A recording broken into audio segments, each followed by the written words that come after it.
Hey everyone, welcome back to another video on my channel. So today I thought I would make a different kind of video. It might be quite long, and so the whole idea I've had around doing this since last night is that I would talk about certain things, kind of ADHD related, kind of mental health related, and then I would put them into sections, so you can just click on which section you want to watch, because I know a lot of people with ADHD struggle to watch sit down videos where someone's just sitting down for 20 minutes or something. I know how that can be difficult, and you just end up scrolling through the comments and not actually watching the video or something. What I find myself is fidgeting with something really helps. Just a little tip, like I have this little die here, it's really pretty. Just like rolling it around like this. You can't see very well, but and just rolling it onto each hand and just doing things like that. Or you can get a fidget toy or something like that. Or while you're watching something, do something with your hands. I don't know, I sometimes like to paint. Like recently I've been painting. Literally, I'm not a very good drawer. I take colouring book pages and I paint them. This is my new thing. And this one's got like a little cute quote on it. And I really like the colour green. So that's watercolour. But you can use any paint you want. It's a really great thing because I hate colouring because it makes me feel stressed. I'm not sure why. I think paint's just very delicate. But when you're like doing colouring, it's like rougher. I don't know. I painted a Totoro.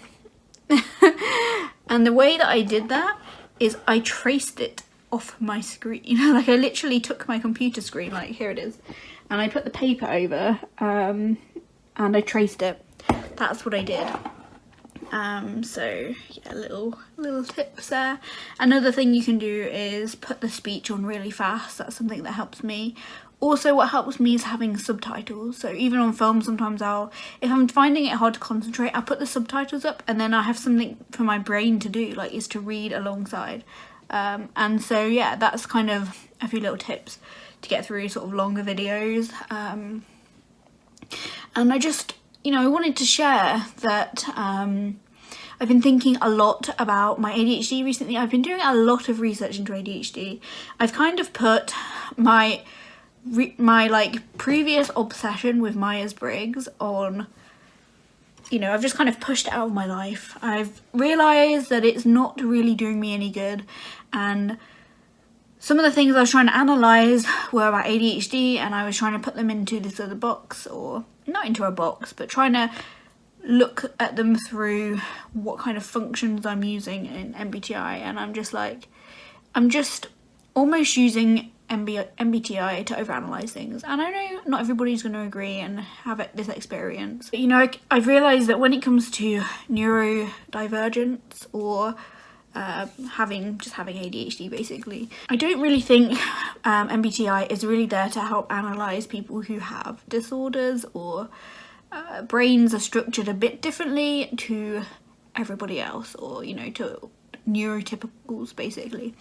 And so I've kind of thought it's not doing me any good. Like, in fact, it's kind of an unhealthy obsession, and I overanalyze things, and yeah, it's something that I just don't need in my life anymore, or needed ever really.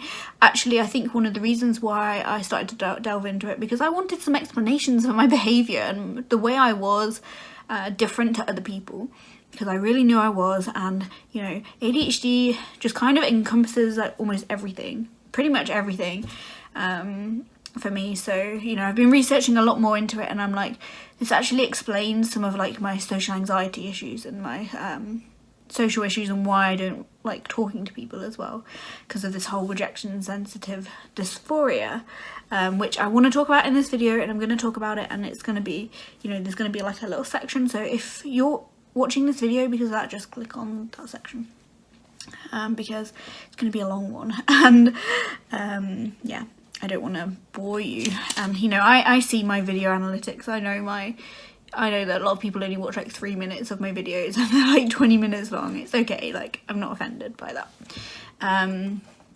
It's weird that what upsets me is very different. Like some things upset me, some things don't. It's very random almost. And I want to talk about that in this video. But firstly, I just wanted to be really real and share, you know, like I have a chat or an interview coming up with somebody, and we did a bit of a collab, and I'm not going to say who it is or what it's about or anything like that, but hopefully it's going to be out on the weekend so you guys can see both of those videos, and I'm so excited to release them and for you guys to see them, because I think there's so many great insights in there, and I think they're very relatable, and I've been very vulnerable in the videos, so in both of them actually, so yeah, that's something to look forward to. But for now, I want to talk a lot more about something that I've been thinking about separate to what I was talking about in those videos, which is self-kindness. Like, people say like self-love, self-care and all of this. I like the term self-kindness, and I've kind of come up with it myself, but it kind of just means just being kinder to yourself. And I think it's something a lot of ADHDers probably struggle with too. I know that's something that's come secondary to my ADHD disorder. I'm trying to encompass more self-kindness into my life. You know, I was just doing my makeup earlier and then I sneezed, and then, you know, you get like the black underneath your eyes. It's probably still there a bit, I think, but I was just feeling this anger rise in me and build up, and feeling this like irritation, like those feelings were something that I really struggled with pre-medication, and to be honest, I struggle with them still today.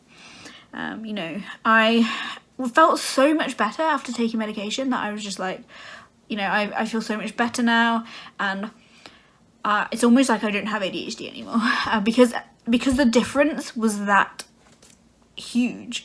But then over time I started to realize, you know, actually some of this stuff I'm still dealing with, and you know, the mental health, the secondary mental health effects that come with ADHD, particular being not knowing that you have ADHD, they're just crazy, and it's unfair. Like, we live in an unfair world where we don't know why we have, like, ADHDers don't know why we have this, but we're still dealing with it, dealing with the after effects of being undiagnosed for a long time. And yeah, anger is something that I've struggled with for a long time, and I'm not afraid to admit that. I think in the past I would have been afraid to admit that, but yeah, anger and being easily irritated is stuff that I still deal with, and I've realised a lot of it comes down to not being very self-accepting, having a lot of negative thoughts about myself, and yeah, just getting easily irritated and annoyed at myself, and just not being kind. So what happened this morning is when I'm still a little bit annoyed that it still doesn't look very good, but anyway, so when I sneeze, in my head, instead of like being like, oh, this is so annoying, and getting frustrated with myself, I decided just to be like, just to try and replace those words with it's okay, like it's okay, we can sort this out, it's okay, as if somebody else was saying it to me, and seeing like the voices in my head as something that's meant to be there to be nurturing towards me, as opposed to like being against me, because that's what they were doing. And so, you know, I'm just trying to put a bit more kindness into my life, kind of romanticize my life a little bit, you know, enjoy the small things and the small moments more intentionally, rather than needing all these huge things to be happening, like to give me feelings of excitement and happiness. Just, yeah, I really like the concept of romanticizing your life. By this I mean just adding things to make it more enjoyable, seeing things in a different way, in a different perspective. You know, I woke up this morning and the sun was shining, and already that puts me in a good mood. Generally the sun shining puts me in a good mood, and generally I wake up and it's grey skies, or it's like really bright white clouds, you know, that kind of sky, like overcast, but it's really white and bright, and it feels like it almost feels too bright, and so I don't like to go outside when the weather's like that too much, but you know, it's blue skies, and already I'm in a good mood, and I'm just like, what else can I do to make me feel better, to be, you know, I can just go on. I feel like I can just go on and be natural throughout my life, you know, not work on myself, not try and improve things for myself. And this is kind of the mindset I was in pre-ADHD diagnosis. And then when I took that mindset more of like pushing myself a little bit further, and I was already feeling outside of my comfort zone most days, but trying to not be afraid of things, doing things that I fear, and yeah, just adding things into my life that might help me, such as self-kindness, positive affirmations, meditation, you know, that kind of stuff. And it does really help. Honestly, it does really help. And I want to leave a link down below about positive affirmations and being kind to yourself.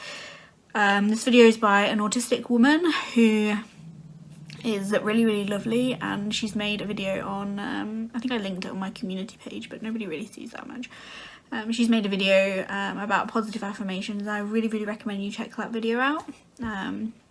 It really made me realise how much I was lacking these things in my life, and I really should try and add them into my life again. You know, I've become somewhat of a hermit, you know. I think we all have, like, had to actually become hermits, where we can't really go out and enjoy life outside of our home so much, so we've got to try and make the most of it and enjoy life more in our day-to-day life. And definitely changing shifts from 12 hours to 8 hours has been really helpful, and you know, working with less people has been really helpful because I'm really introverted, but yeah, I do enjoy talking to people. I know that I just am afraid of being rejected by people constantly, and that is kind of like the trigger of my social anxiety, but I'm going to get into that in this video at some point because I'm just talking. This introduction is very long, but yeah, I did want to mention about self-kindness. I think it's really important, and you can just add in some thoughts to help yourself be kinder to yourself. I think the thoughts are really what helps, because I feel that people with ADHD have so many negative thoughts and thought patterns, and it's just, you know, the thoughts are going to always be there, but you can add in some kindness as well. And if you mess up something, or you know, you can't get for me it's like I can't get the right lighting for my video and it really annoys me, I'm just trying to be a bit kinder to myself about it and say, you know, it's not easy to get this right. Maybe we just deal with it and we just have not so good lighting in this video, and that's the way it's going to be, and we're gonna be a bit kinder to ourselves and, you know, enjoy life more intentionally. So I'm going to start by playing some music, because music is something that really makes me feel good. It's like one of my huge interests in life, and yeah, I'm going to play some music. I'm going to tidy up a little bit and make my home feel a little bit more nicer, because I'm always thinking, oh my gosh, it's so messy, like I'm always so messy, and I'm thinking like really badly about myself for my cleanliness levels, and so, you know, I can work on that. I can tidy up now and again. You know, definitely something that I've felt very insecure about is being a messy person, but I think it comes along with ADHD. I think it's very common, and I'd be lying if I said taking medication cured my messiness. It didn't. It made it feel less, I feel less resistance to tidying up, but actually motivating myself to do it is another level. So yeah, here we go.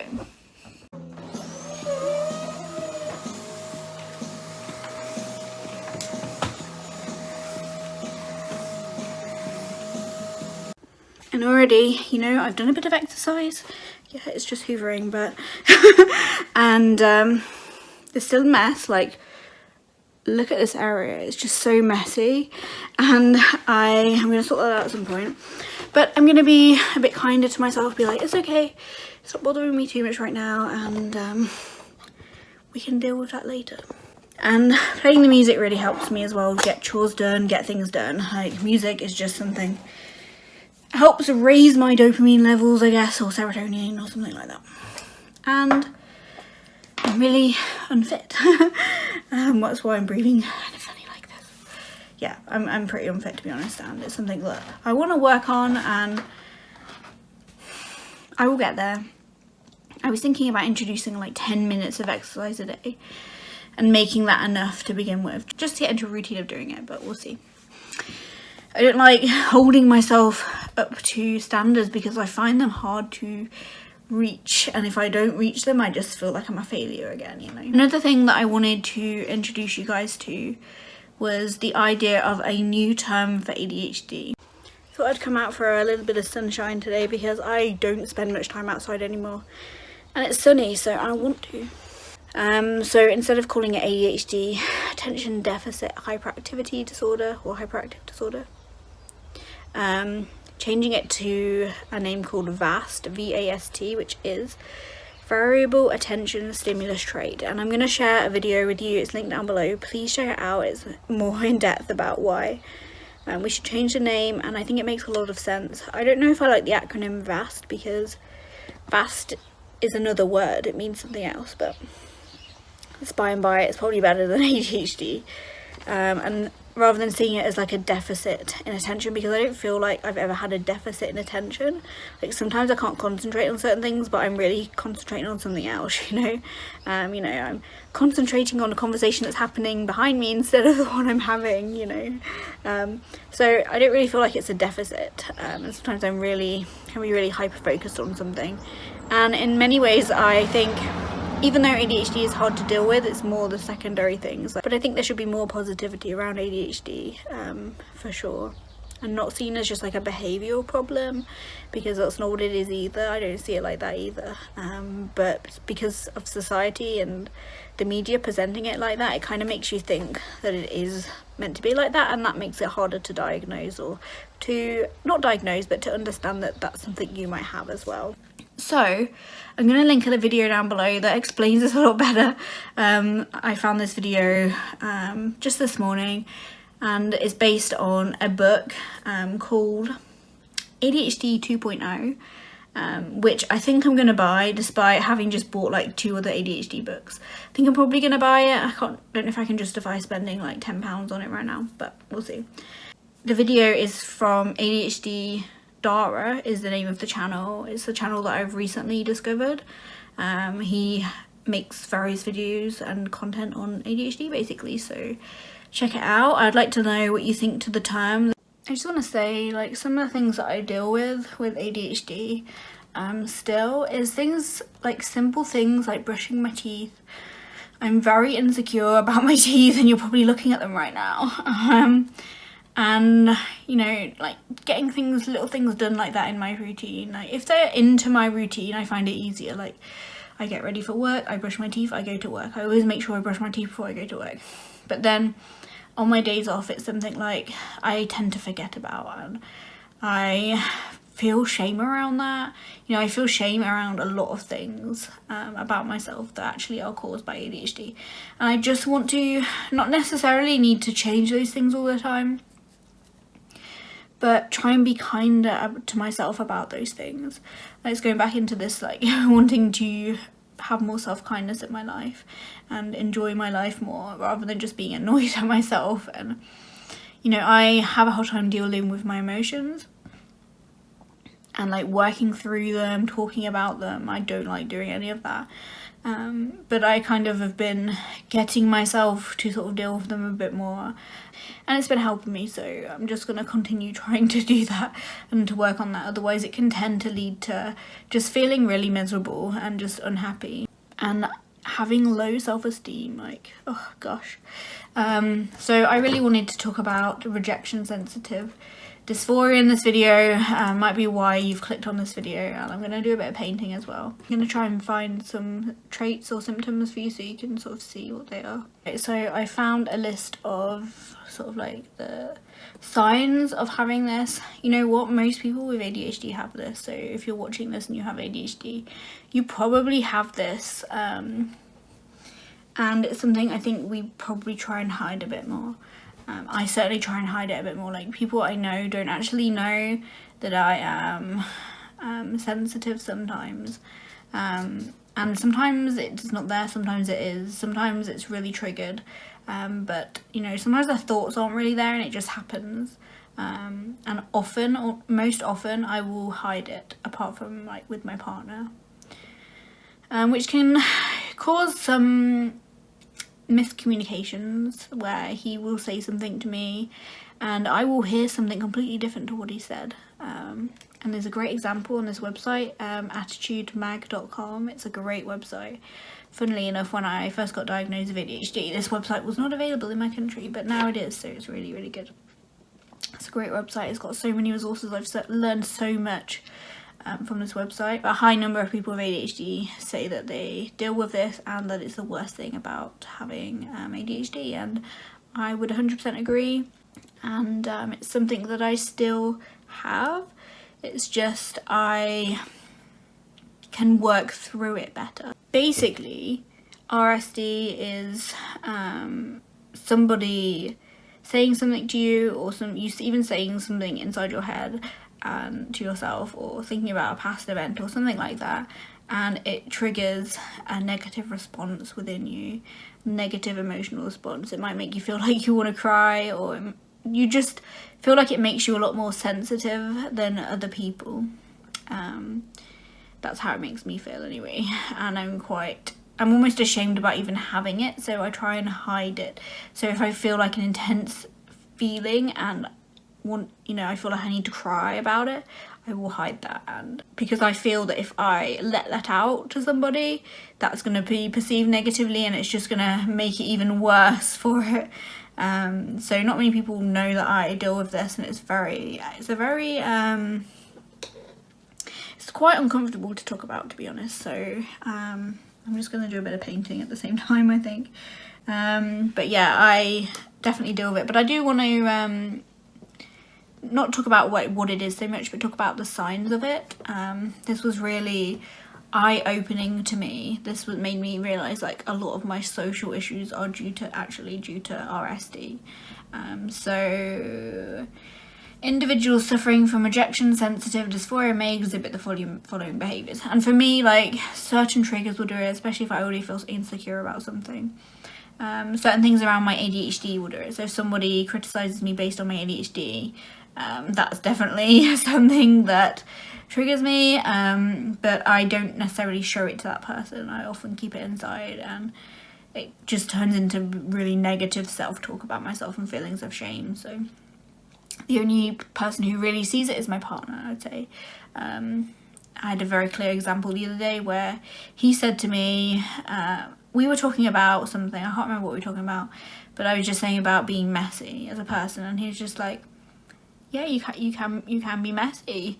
And I didn't hear you can be messy. I instantly heard, and it's just what I hear. It's not like I hear it, but it's my mind just translate that to mean, I hate that you're messy, you're a terrible person because you're messy, I don't like you because you're messy, and even worse things than that, my mind translates that to. So I just get really irritable, and I'm just like, I can't deal with this, and go away, and I feel like crying, and it just really upsets me. But it's my brain translating it wrong and hearing it wrong, so it's something that I still deal with, and it can be harmful. It's harmful to myself, and it's just like somebody is shouting at you and saying really mean things about you when it's nothing, like when they've just said nothing harmful at all. It's something real that I deal with, and I've realised it's one of the things that can just trigger my mood and change my mood straight away. But then once I get over that, I'm fine. And I realise, oh my gosh, I got this completely wrong. And my partner will get really confused by this, and he's just like, but I never said anything bad, why are you reacting this way?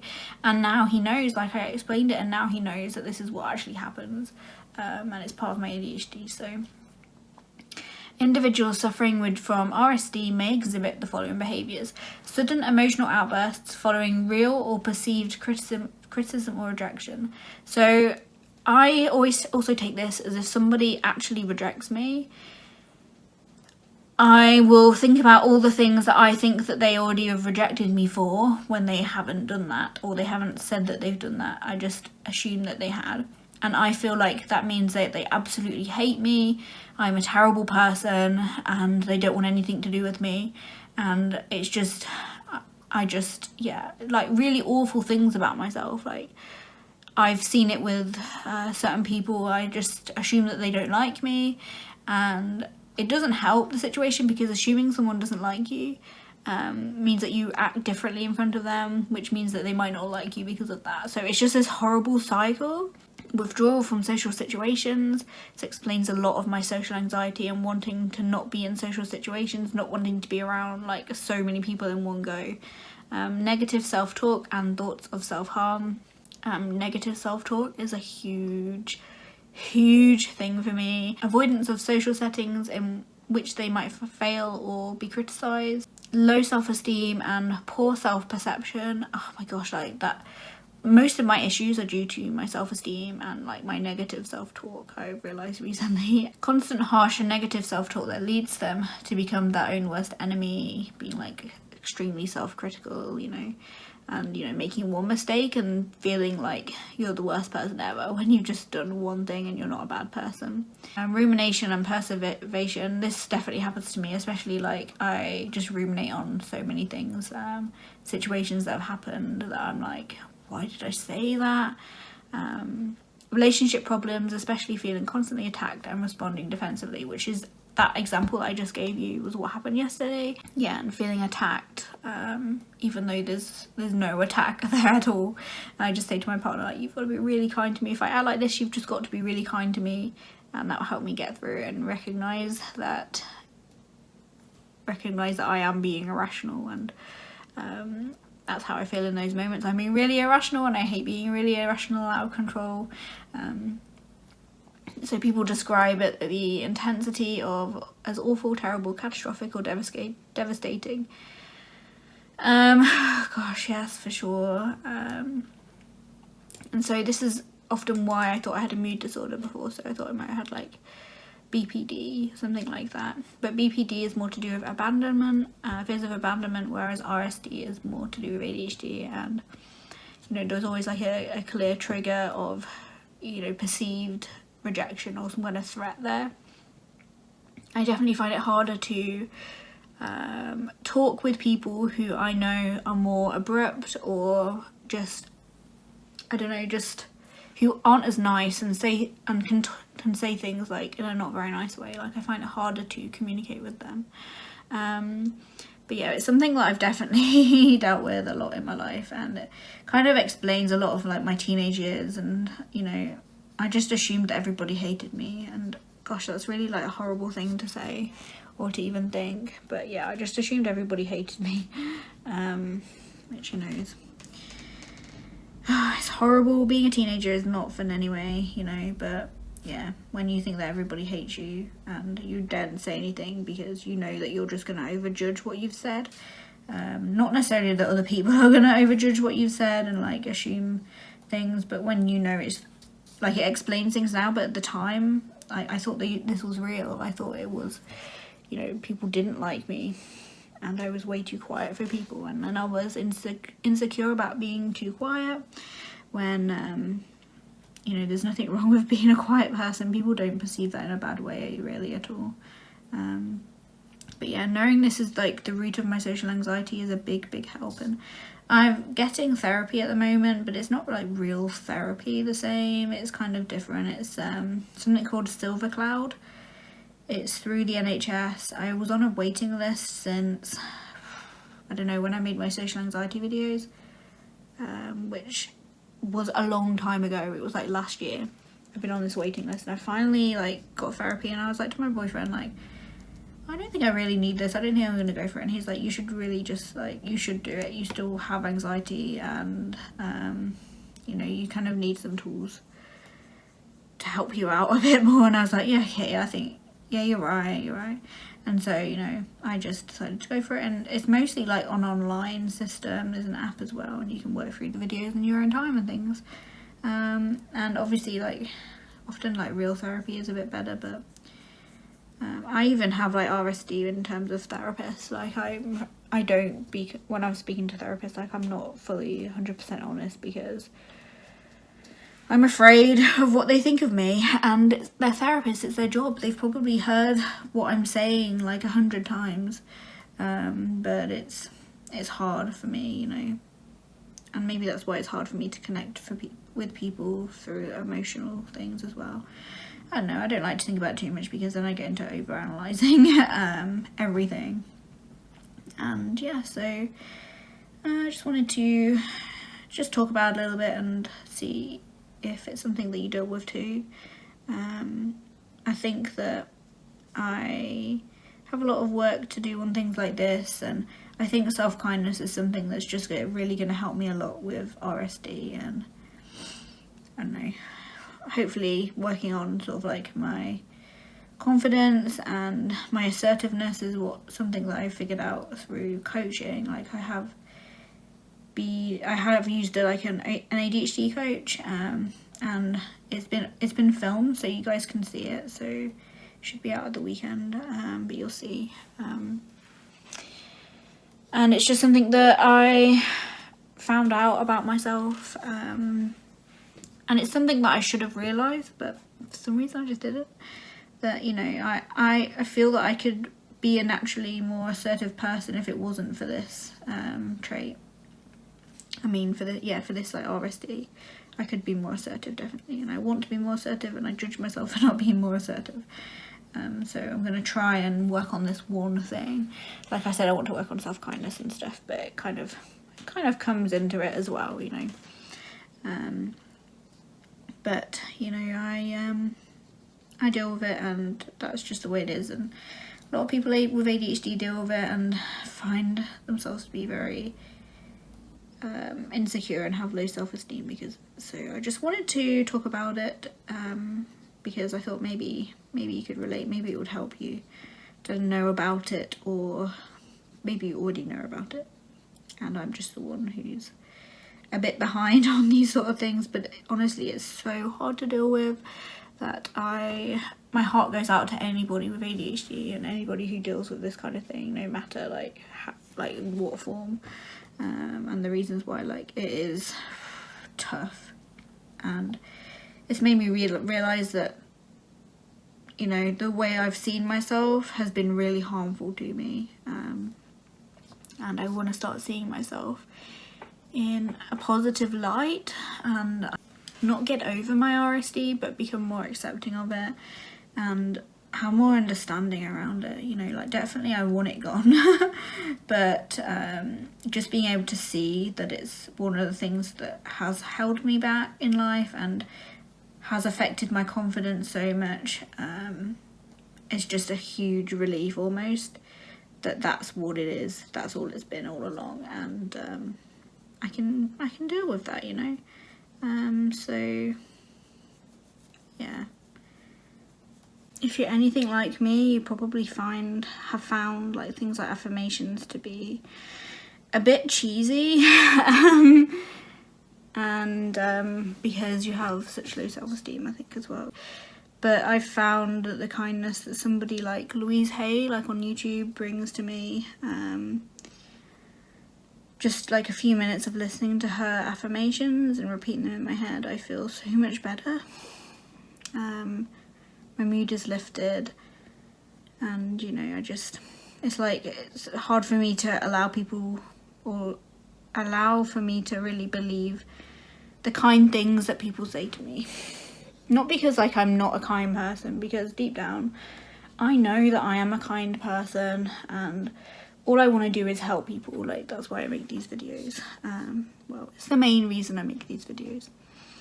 I want to help people, but it can be hard to actually look at the good things about yourself and realise that you are a good, kind person, and, you know, you have good intentions, and not just that, but you really do want to help people, and you know, and there are more good things about you than negative things, but the negative self-talk is really harmful, you know.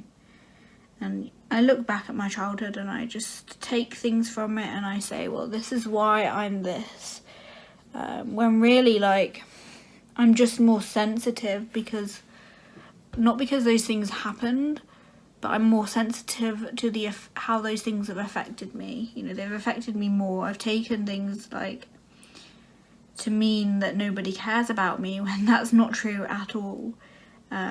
but I just take on the belief that people don't care about me, or that I'm not worthy enough, I'm not good enough. I think it's a common thing people experience anyway. I don't think it's just people who have ADHD.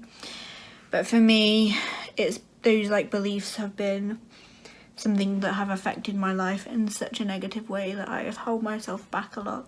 I've got into patterns of not really doing what I enjoy in life and not allowing myself to do things like painting, for example, because I think that I'm terrible at it. But I really enjoy doing it. But I don't enjoy doing it when I'm just judging myself constantly. And same with any kind of creative endeavours. I've held myself back because I thought that I wasn't going to be good enough or not talented enough. And I think these things are thoughts are like really common, but you know, just not allowing myself to enjoy my life the way life is meant to be enjoyed, and just kind of just living and surviving a lot, just like kind of trying to get by, you know. And yeah, I've really been having a lot of realizations recently that have really helped me to understand myself, and none of them have come from personality typology, so goodbye to that, because it's not helping me in my life.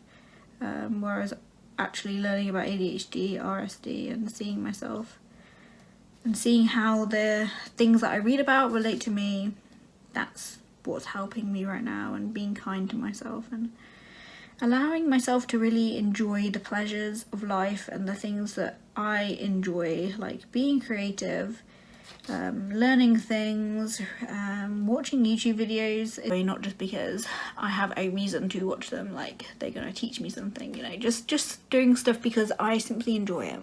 It's something that I've lacked so much in my life, because I've always needed a reason to do something.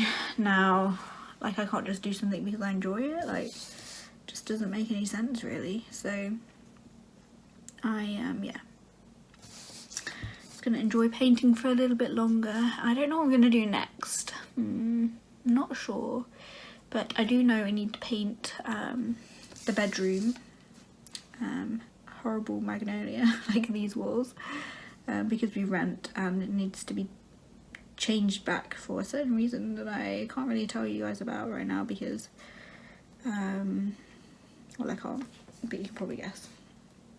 And yeah, I hope everybody's doing really well. Like, I'm going to be doing a Q&A video. I have a few questions that people have asked me about my medication, Strattera. So it's probably going to be mostly about my medication. But honestly, if you want to ask me anything, I will probably talk about it and answer your question as best as I can. I really love being on YouTube. I've like thought about like quitting before, but the reason I love it, because I love this little community of ADHDers. I kind of found my people, and it makes me feel, not my people, but I found people who accept me for who I am, and that makes me feel like I have a place in the world and I'm doing something important, you know. And I think everybody needs to feel that. So I just want to thank everybody for following me, for chatting with me, or you know, just watching my videos. Really, it just makes me feel good about myself, and that I'm doing something that's worthwhile. You know, I used to make videos that were just really random, but in the past, and I didn't really know what was wrong with me, and I was trying to figure out what was wrong with me, and not really getting anywhere until I found out that I had ADHD. I was like, oh my god, this all makes sense now. But yeah, having a community of people who like accept you and get you and relate to you, my gosh, it's so life-changing after feeling like you were so alone in the world and nobody understands what you're going through. Really does make my life so much better. So I just want to thank you all for following me, and those who have like donated to me, or who have bought like things from my Etsy shop. Like, it means the world to me. So I just want to say thank you. But yeah, I sometimes get like horrible comments, And if I've got a horrible comment, I will generally just get rid of the video that I've made, because I fear that what they're saying is accurate. And you know, recently my partner was like, you know, rather than just getting upset about all the comments you see, why don't you just come to me and say, I've got this comment, like, can you help me decipher it, because all I can see is like somebody really hating on me, when they're not even being nasty, they're just sharing their own opinion about something that I just don't get. So I talked to him about it, and he can help rationalise it. And if it is just a nasty comment, he'll be like, that's just a nasty comment, and I can just delete it, because it's my channel, I can do what I want, and it upsets me. Like, nasty comments upset me, I will be honest. And then if it is something that it's just somebody's opinion about something that's probably true about me, and I just can't see it, then I might get upset about it, but then I can grow from it, you know. I just have to accept that I do get upset about things like this, and that's okay to do. It's okay to get upset and to feel attacked, and see things about yourself that you didn't know about, you know. So, and he helps put things into a different perspective, and rationalise them for me, which I can't often do if it feels like I'm just being attacked, you know. So yeah, that's really, really helpful.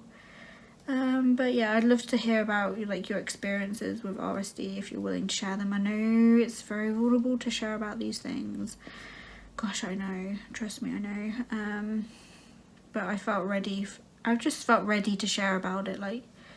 And I could have made a formal video like what is RSD and all that, and you can go and watch those kind of things if you want to, but I just wanted to share from my personal experience, rather than I'm making something that people might be able to relate to a bit more, rather than just being like, this is RSD, and being quite robotic about it.